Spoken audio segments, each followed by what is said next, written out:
Olá, sejam todos bem-vindos a mais uma prosa de cartório. E hoje com, assim, uma emoção, acho que eu não te- é incomensurável, na verdade, principalmente para mim. Eu peço até desculpa se eu me emocionar demais, mas existe uma razão aqui que é muito grande. Eu acho que não há necessidade de apresentar, eu vou deixar essa missão para a Rosa, porque a imagem por si só já vai falar, principalmente para aqueles que estão na área jurídica há muitos anos. Eu só posso dizer que faz parte da minha família, da minha biblioteca, iniciou um ciclo quando meu filho nasceu, e hoje eu fiquei mais emocionado quando eu recebi essa dedicatória para o meu filho, assim como eu recebi em 2004, quando ele fez 1 aninho, no primeiro livro dele, de aniversário. Na verdade, ele teve um primeiro que foi de nascimento, mas o primeiro aniversário do meu filho foi uma dedicatória do meu professor, Nelson Roosevelt. E hoje, no 22º, meu filho faz aniversário no dia 11 de novembro, chegou mais uma obra do professor, e essa dedicatória maravilhosa, eu eu estou sem palavras por isso, professor. Rosa, é com você agora. Olá, olá. Um grande prazer realmente estarmos aqui com o professor Nelson Roosevelt. A gente nem sabe se chama de professor, de doutor, de nem sei, de tanto Eu carinho digo que a gente fonte, tem, Rosa, né? sabia? Eu fiquei muito nisso, fonte.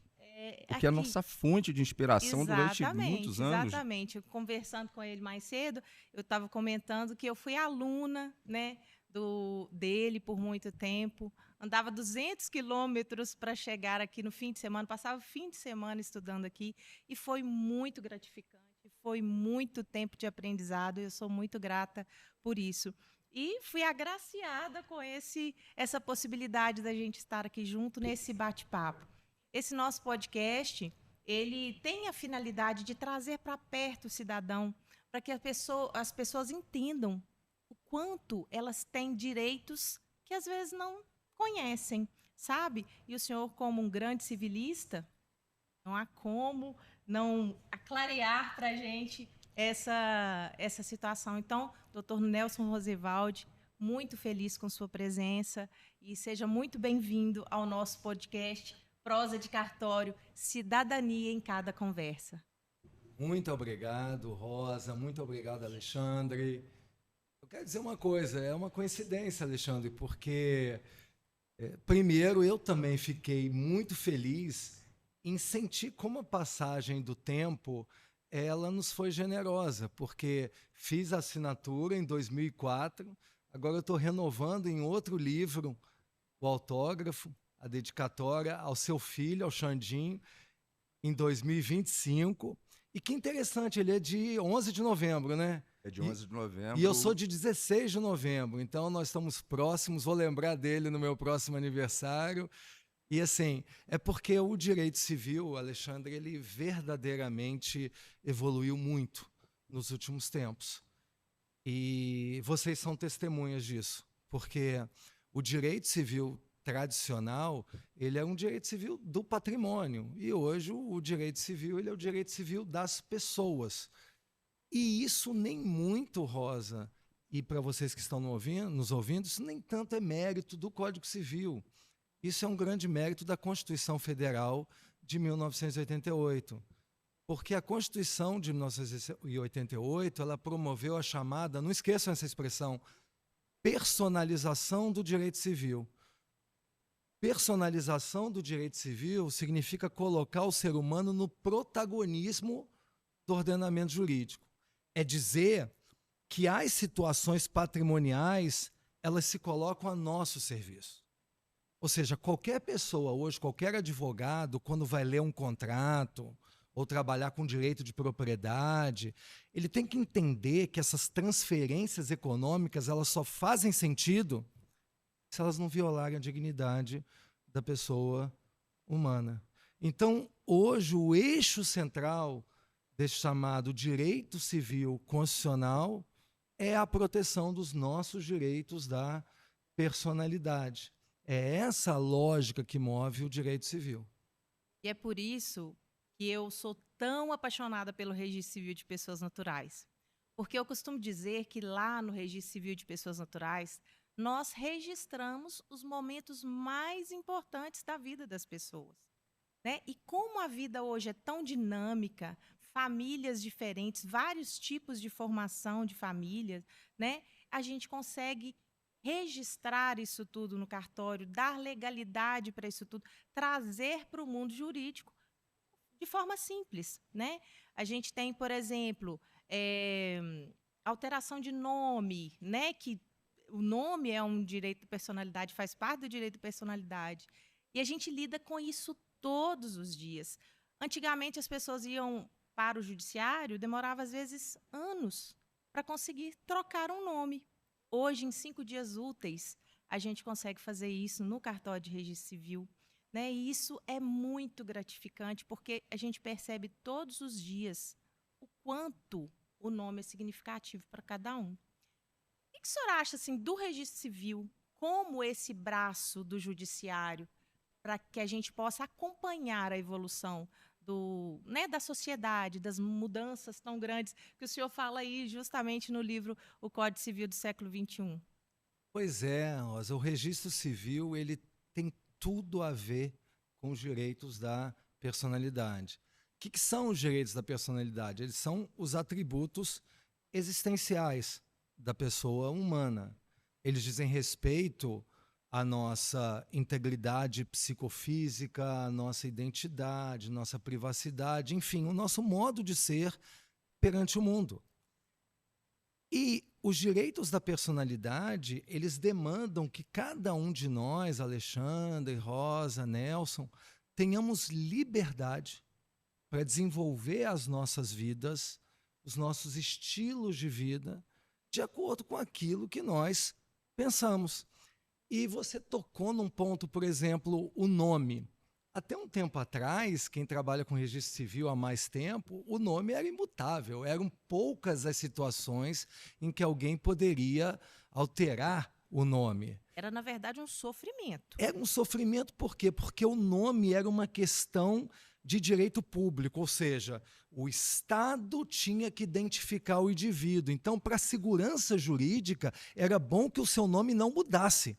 Só que segurança jurídica, no século XXI, no Estado democrático de direito, não significa mais proteção do Estado, como se o cidadão fosse o inimigo. Segurança jurídica hoje é a proteção de direitos fundamentais.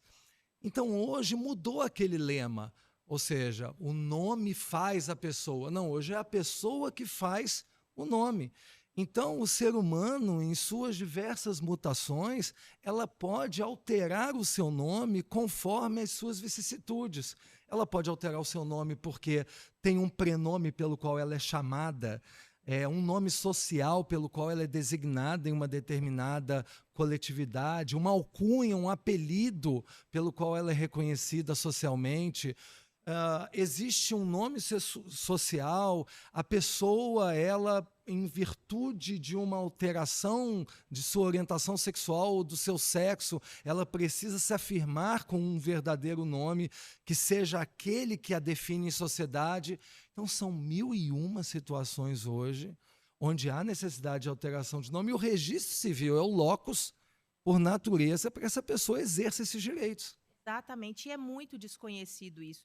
E para nós, lá no dia a dia, é tão interessante, principalmente quando, por exemplo, existe uma alteração de nome e gênero, aquela pessoa se vê reconhecida na sociedade da forma que ela se sente, sabe? Da forma que ela se percebe. Isso é muito gratificante para nós, né, Alexandre? Rosa, eu peço assim, eu estou um pouco calado aqui, porque eu acho que a emoção está tão grande, mas dessa conversa e dessa fala do professor e agora da sua, eu extraio uma questão que é muitas vezes esquecida e não associada às nossas serventias de registro civil, que é o acesso à justiça. É o acesso por uma outra vertente, né? Não vamos entrar aqui em teoria, né? Aquelas ondas do professor Capelletti, mas o cartório hoje ele é um acesso à justiça. Ele faz justiça. E nesse ponto, professor, por tudo que eu notei que todas essas mudanças de nome, prenome, de orientação, né, sexual, isso hoje passa pelo cartório diretamente. Ou seja, o cidadão ele vai até o cartório e tem essa resposta mais rápida. E aqui eu faço a seguinte pergunta, num contexto de a pessoa Nelson, o cidadão Nelson, o procurador, o ex-procurador Nelson, e hoje o advogado Nelson. Nessas 4 dimensões, o que o professor entende assim do diálogo com os cartórios hoje em dia? Muito bom, Alexandre. Quando eu comecei a minha vida como membro do Ministério Público, como professor, o que existia simplesmente era a figura do magistrado.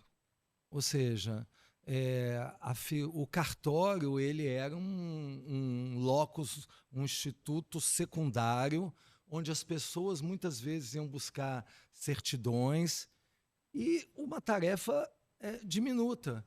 E passam-se tantos anos, eu sento aqui na frente de vocês hoje, e todos nós observamos como esse fenômeno da desjudicialização ela é fundamental para o acesso à cidadania. Em outras palavras, uma pessoa ela pode se dirigir a um cartório do registro civil, afirmar direitos da personalidade com a máxima segurança jurídica, porque muitas pessoas pensam que contraditório e ampla defesa são elementos que só existem perante um juiz de direito. E todas as garantias fundamentais elas estão ali no cartório. Por exemplo, uma das prováveis mudanças na reforma do Código Civil, eu faço parte da Comissão de Reforma do Código Civil, é a possibilidade, Alexandre, de uma tomada de decisão apoiada que antes era exclusivamente feita perante um juiz de direito, ser feita num cartório, com o promotor de justiça estando no cartório. O promotor de justiça ele não é fixo a uma vara judicial. Então, uma pessoa que, por exemplo, ela tenha dificuldades porque ela alcançou uma idade muito avançada, mais de 90 anos, não se sente mais livre e segura para praticar atos civis do dia a dia. Ela se dirige a um cartório, realiza uma tomada de decisão apoiada de uma forma rápida, com a presença do promotor, com todas as garantias.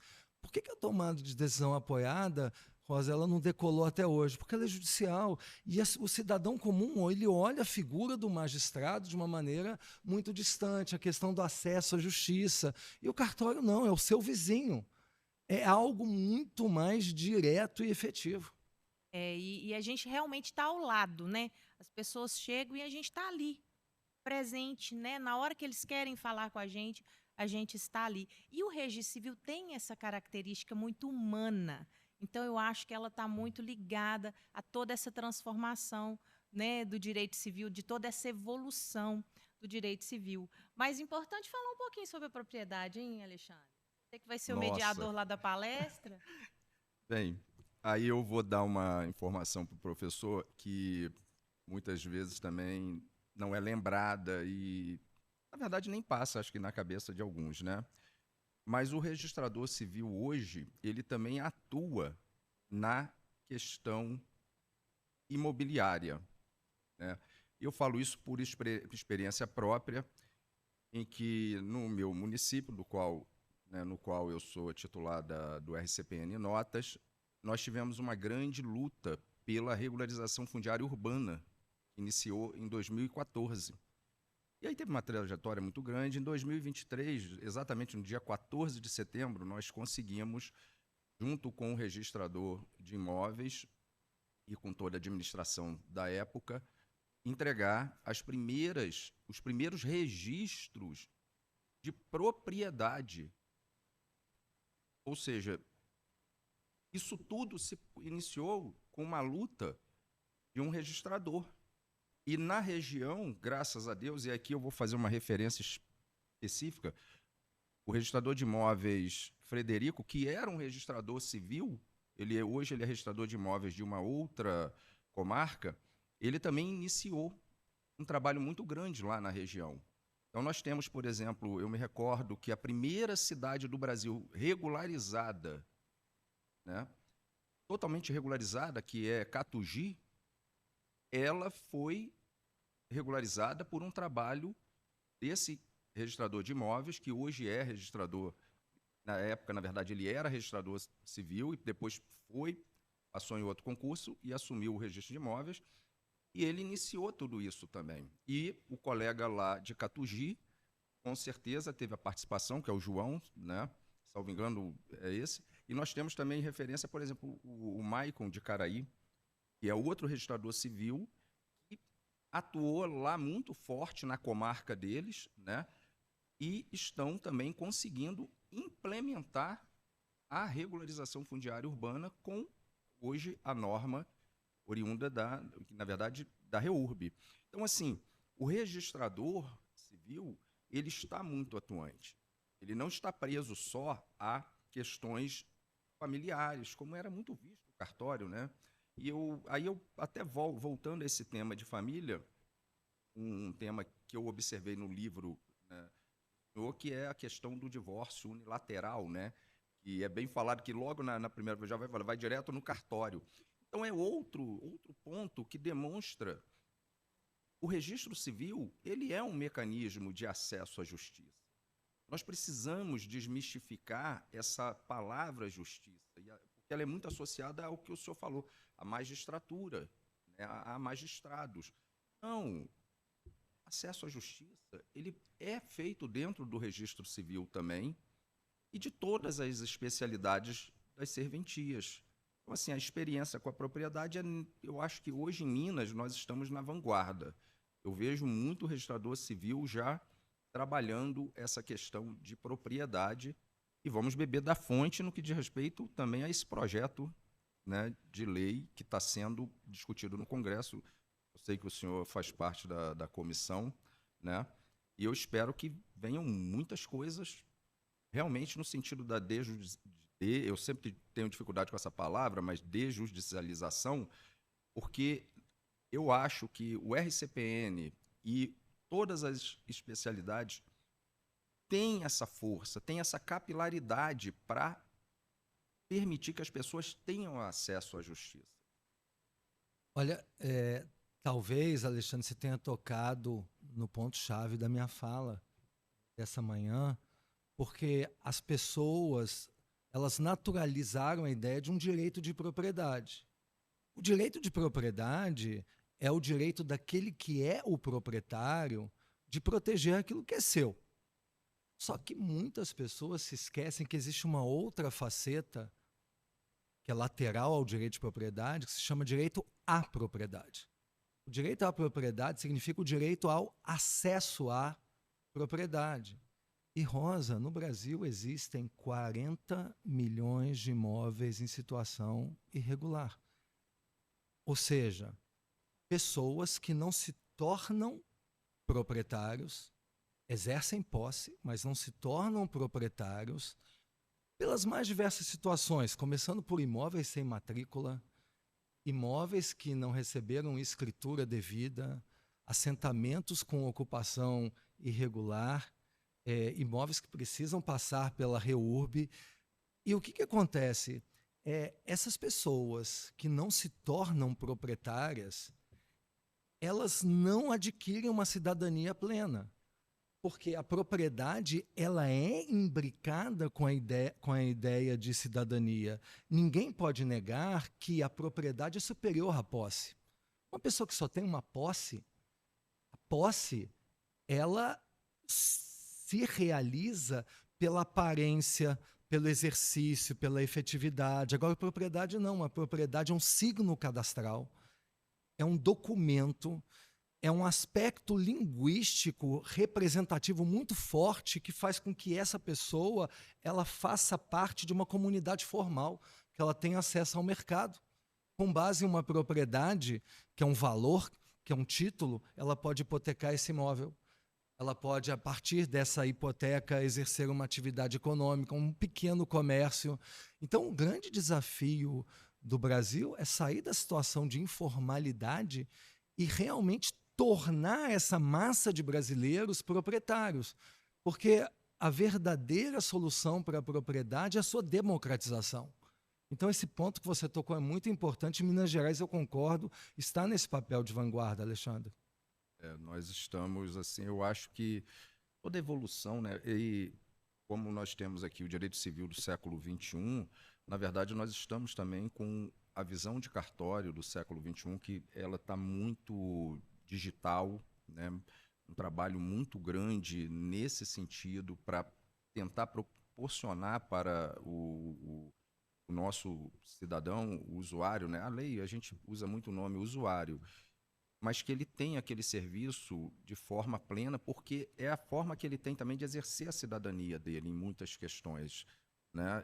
E essa parte relacionada à propriedade, eu vi muito isso na prática. Pessoas que chegavam com documentos, papeluchos, né? Eu ouvi isso uma vez no juiz no Rio de Janeiro, quando eu era advogado, e eu vi isso acontecer na minha cidade hoje.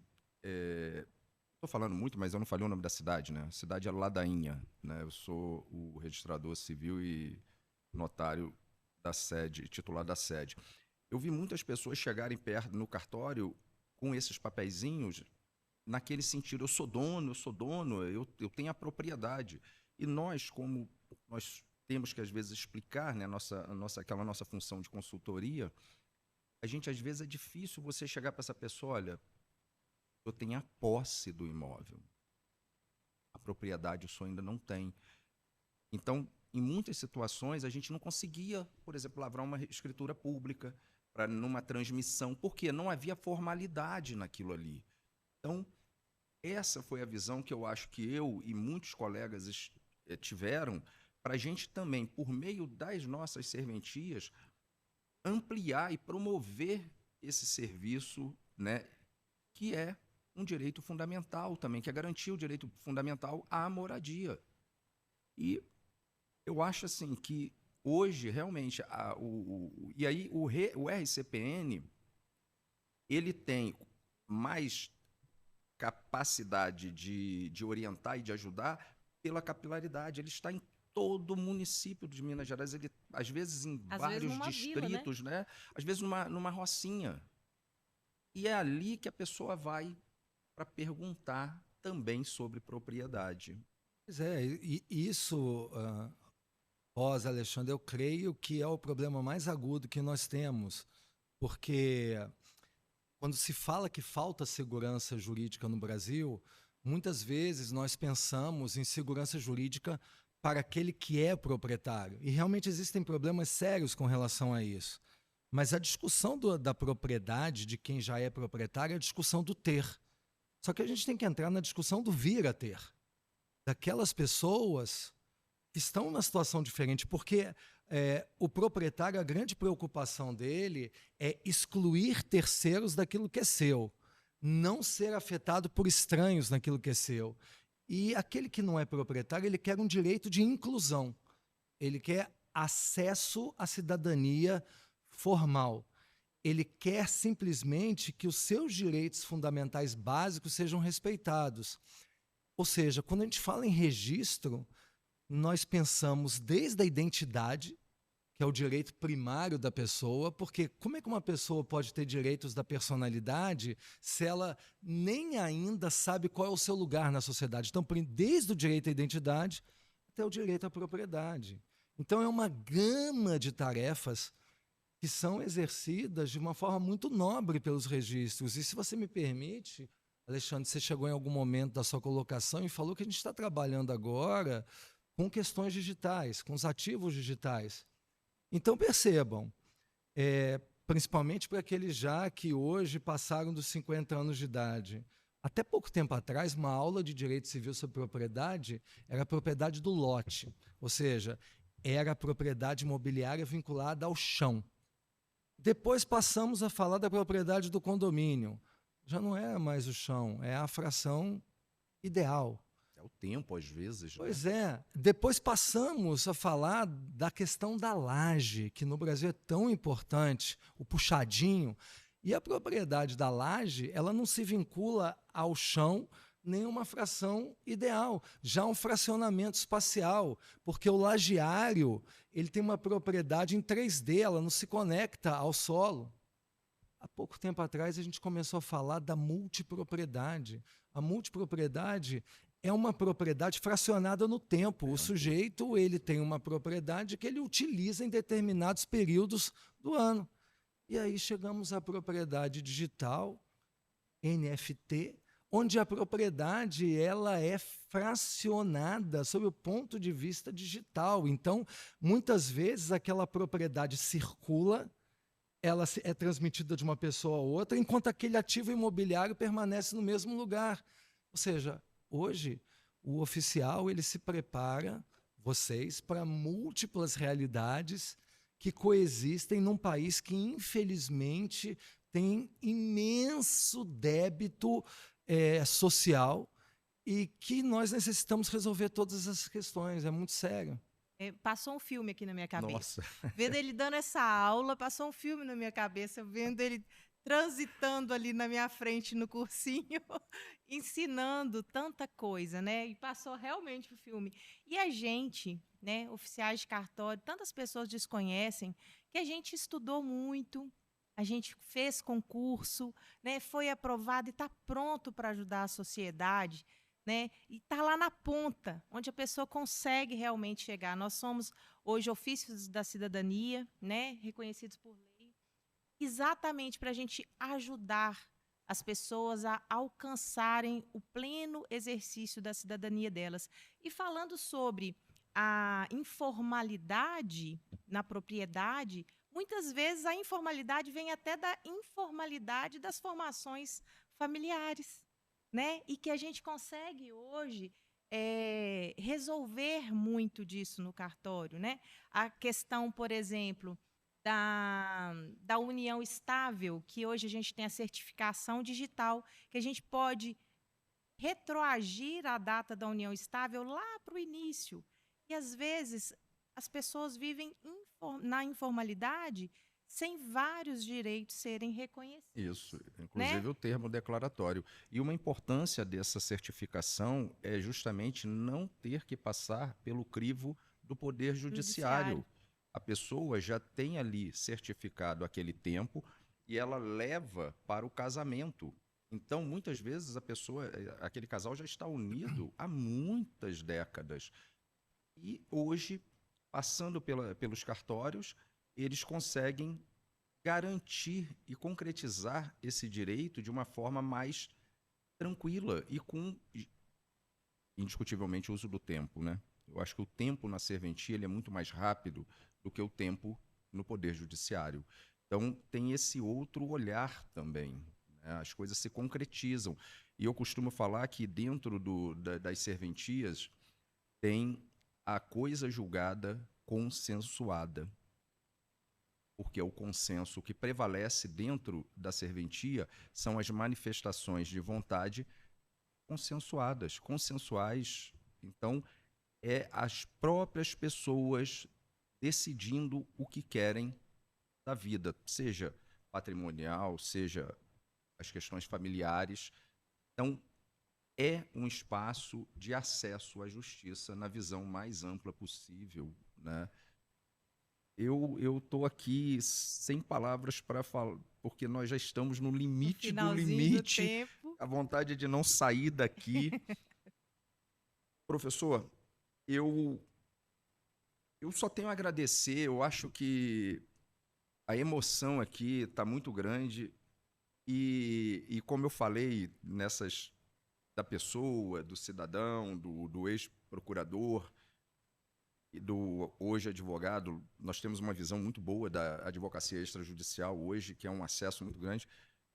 Mas como o tempo está muito curto, Rosa, eu só vou fazer mais um agradecimento ao professor. E aí é uma questão bem particular.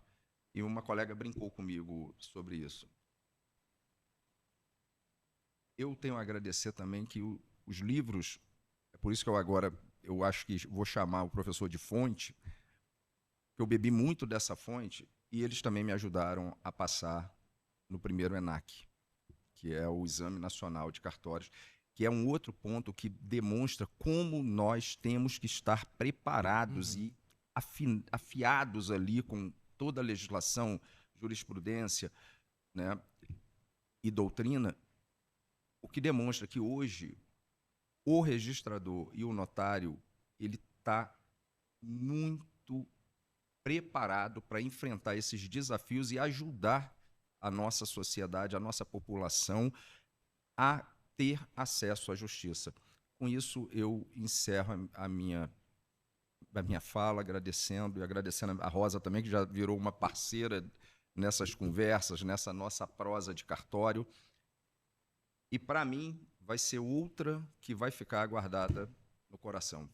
Muito obrigado, Rosa. Eu gostaria de agradecer também e dizer para as pessoas, né, que não somos só nós reconhecendo a importância do registro civil de pessoas naturais, né? Não somos só nós oficiais, mas um grande civilista como o Dr. Nelson Rosenwald, que a gente ama, né?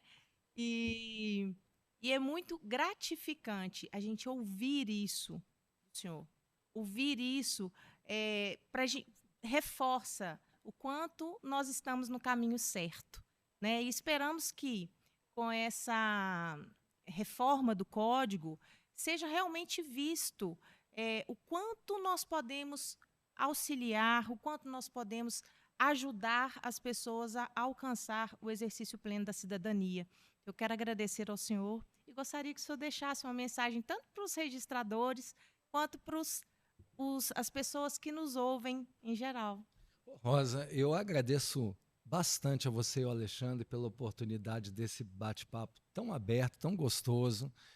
E falar duas coisas. Primeiro, para o cidadão comum, lembre-se sempre que o Código Civil ele é feito para você, ele é o código das pessoas. E o propósito da reforma que está em andamento no Senado, e é muito importante que vocês acompanhem, é simplesmente facilitar o dia a dia das pessoas, desde o momento do nascimento até o momento da morte. E isso passa muito pelos cartórios, passa muito pelo registro, com relação a questões de direitos da personalidade, direito de família, propriedade, contratos. A desjudicialização ela não é um modismo, ela é uma necessidade em um país onde, como o Alexandre bem disse, o acesso à justiça é algo custoso, demorado e muitas vezes complexo. Então, esse é um momento de simplificação, esse é um momento de fazer com que as pessoas efetivem seus direitos fundamentais